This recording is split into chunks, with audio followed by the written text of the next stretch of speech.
Number one of my class.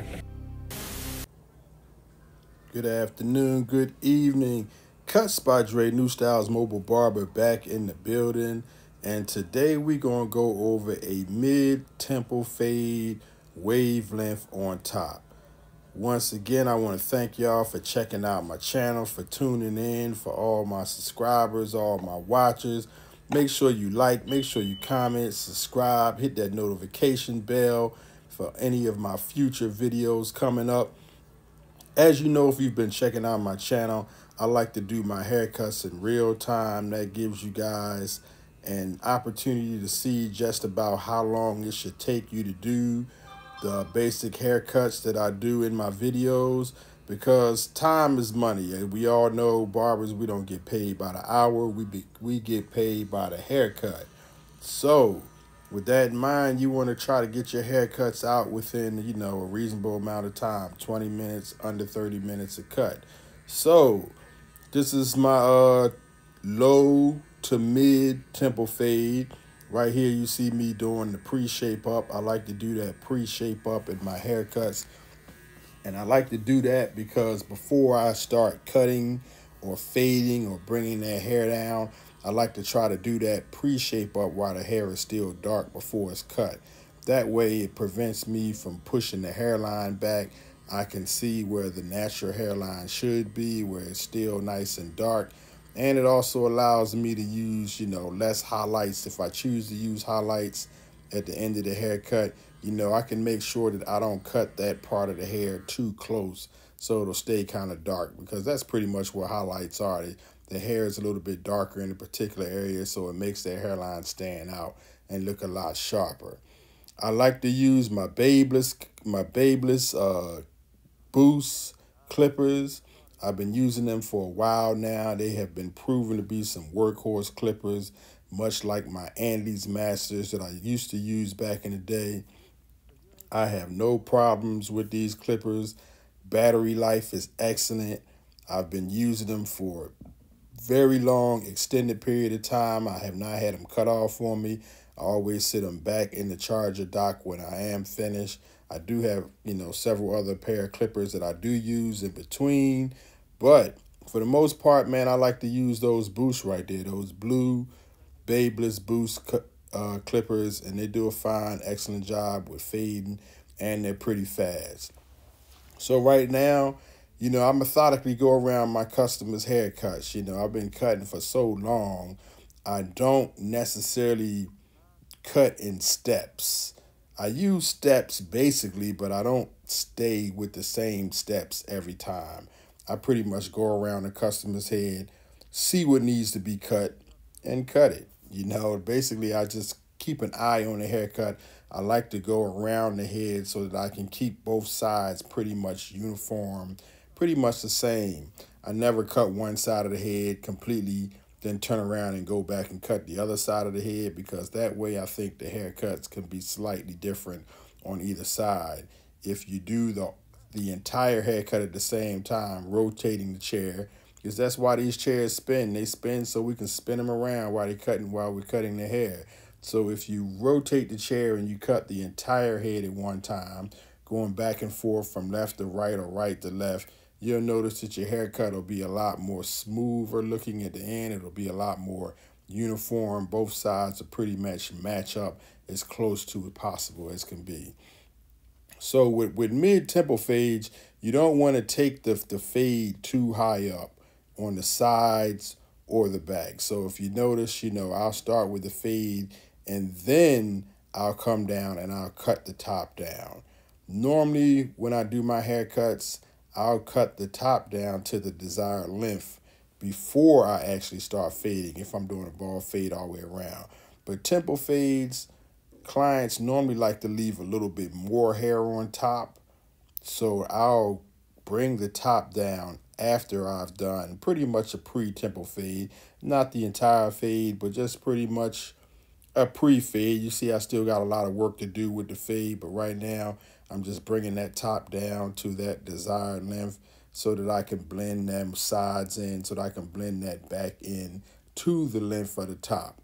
You definitely have to do that because you don't want to do an entire fade on the sides and then at the very end of the haircut, cut the top down because then you're going to have to refade the sides back into the top. So make sure that no matter how you start, whether you want to start with, tempo fading the sides first, but before you complete the tempo fade, bring the top down, or if you want to bring the top down to the desired length first and then tempo fade. Either method works fine, either method works great, and I do use both methods depending on the client, depending on what I'm doing, how comfortable I am with the client's hair.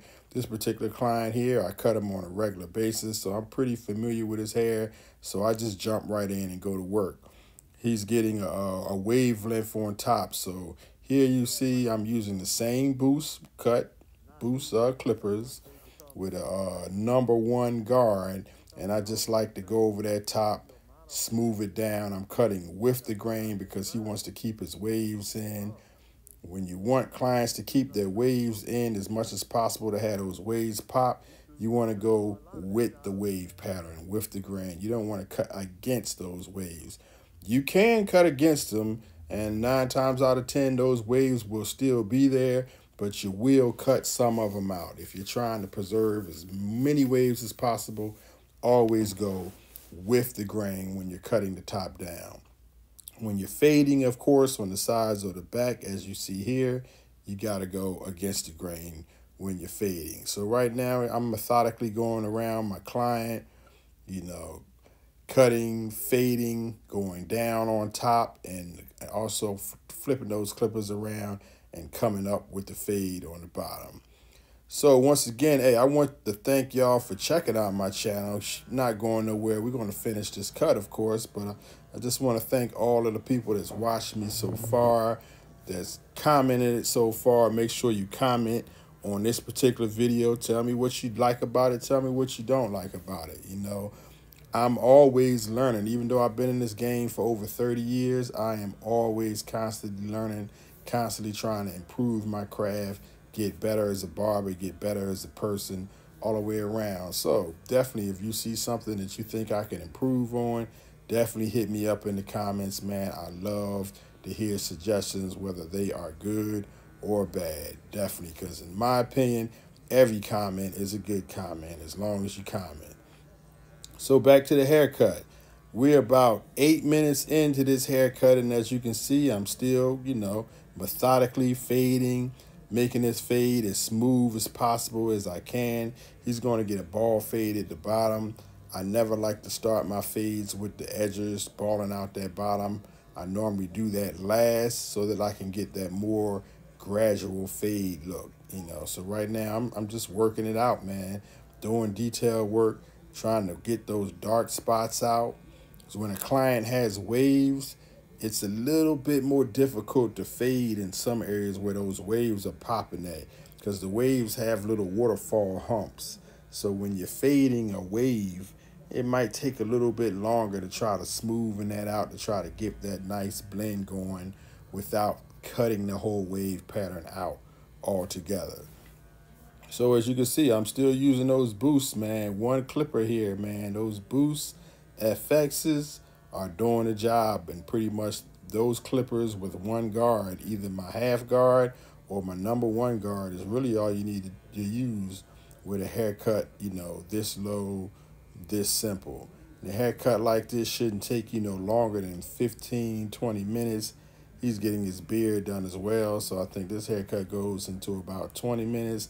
And that's a good time, to get your haircuts out. You're trying to maximize your dollar in this business, trying to make as much as you can, and at the same time put out a quality product, a product what that customer is going to return to you, it's going to come back to you. So you don't want to be rushing. You definitely don't want to be rushing over your client's hair, but at the same time, you want to make sure you're not spending hours on your client either. So that's one reason why I do my cuts in real time, so you guys can pretty much see, these are the steps that I use. This is the steps that I take in order to get my cuts down to, 15, 20 minutes.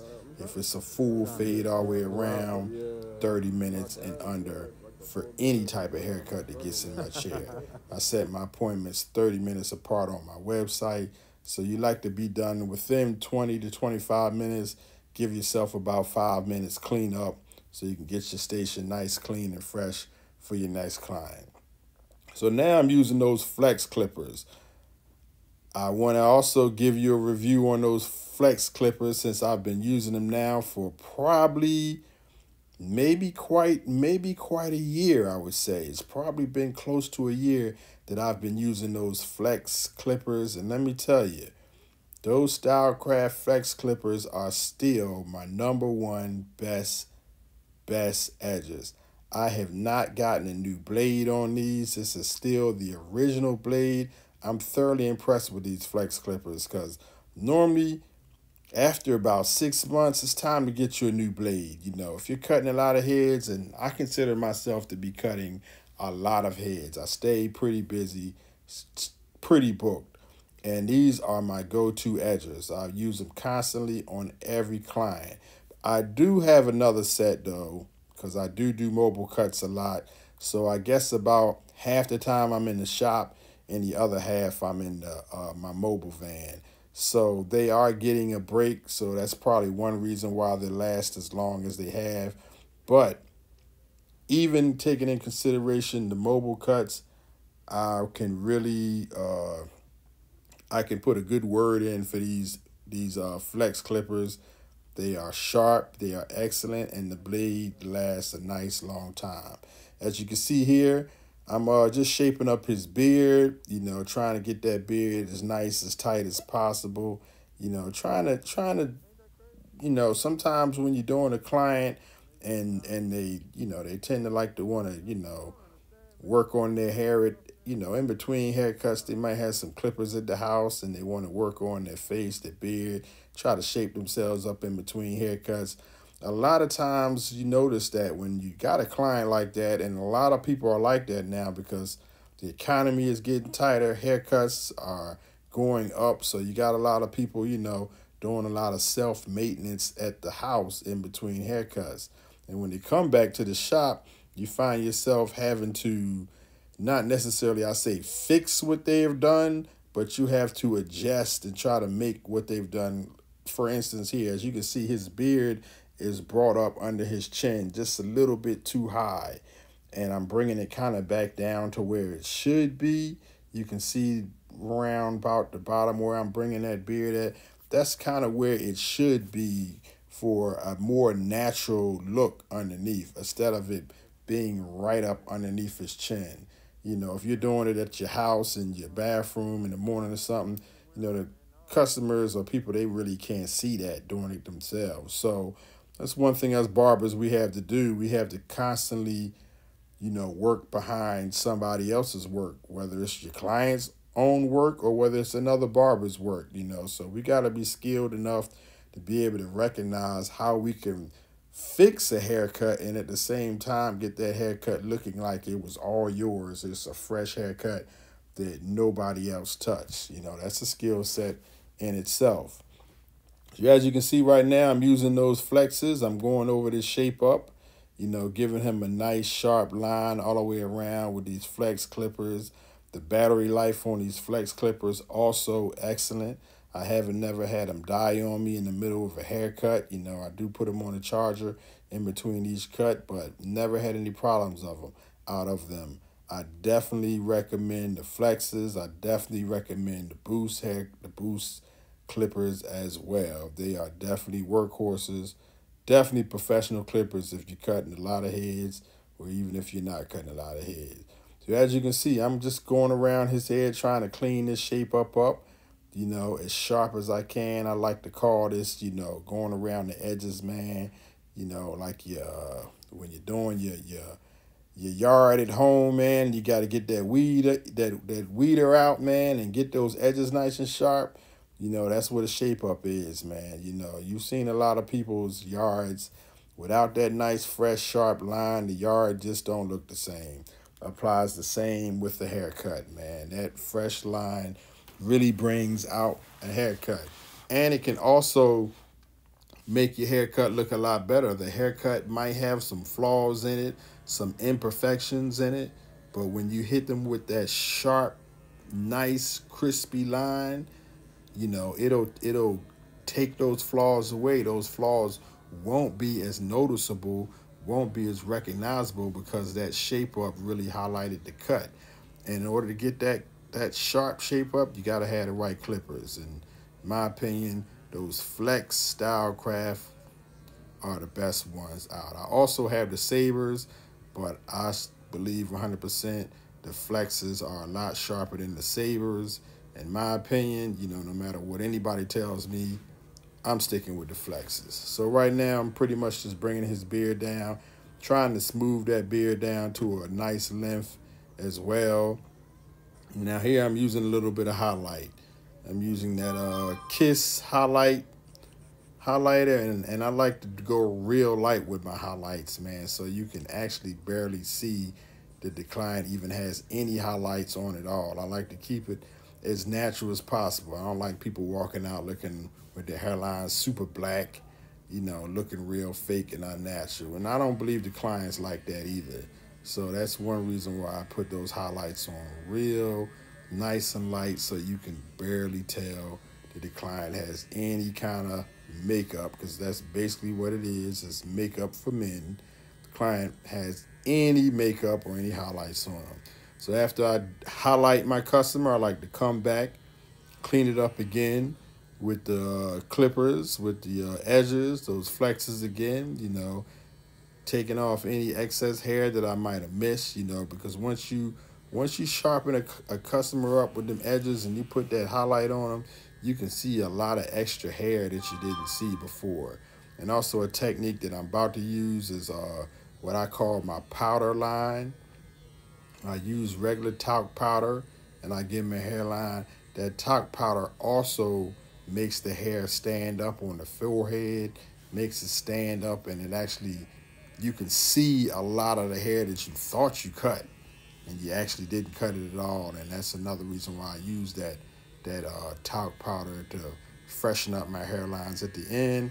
It's all cosmetic, but it does have a purpose, and you'll see in just a second how I use that. But we're kind of finishing up my man's haircut, man. We're coming down to the end right now. I'm just going to give him a little bit of that powder line. Got a little bit of talc powder in a little cup there, and I pretty much apply it on the hairline with another pair of clippers. As you can see, those are my Andes cordless clippers. I'm not a big favorite of those clippers. They're not that sharp. They've never been a big favorite of mine, but they are perfect for this particular application. And this is really all I use these clippers for. Just dip the clippers in the powder and just go around the head and giving the customer a nice powder line. And what this does, it brings the hairline out more so you can see it. And that powder also slides down the forehead a little bit, and you can see all of those extra hairs sticking up. And that's why you can see that how I go down on the client's head. Then I just like to brush it off. Brush that powder off real quick, and you can see, man, you can slightly see it just a little bit, but it brings that hairline out. It makes it pop almost like an ash line. Then you can go back behind the powder line, kind of clean it up a little bit more, just get it nice, extra sharp, extra crispy. And we're about finished, man. We're about 20 minutes in. This haircut is done. Mid to low tempo fade, wavelength on top with a beard trim. You know, hey, this is how my client likes it. If you like this video, definitely subscribe to the channel. Definitely comment below, man. Definitely hit that notification bell. I like to say thank you for watching my channel. Always clean them up with them shears, get them loose ends off the top. And hey, this is it, man. New Styles Mobile Barber, cuts by Dre. Tell me what you think. And I'm about to show you that finished product in just a second, man. And here we go, another fresh haircut, another successful job, under 20 minutes out the door. Make sure you subscribe, make sure you like.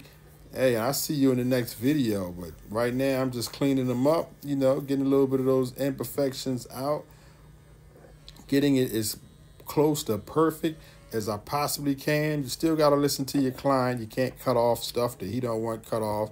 You might say, oh man, it could look a little better if I do this, a little better if I do that. But if the client gave you specific instructions to cut their hair a certain way, you got to cut it how they like it.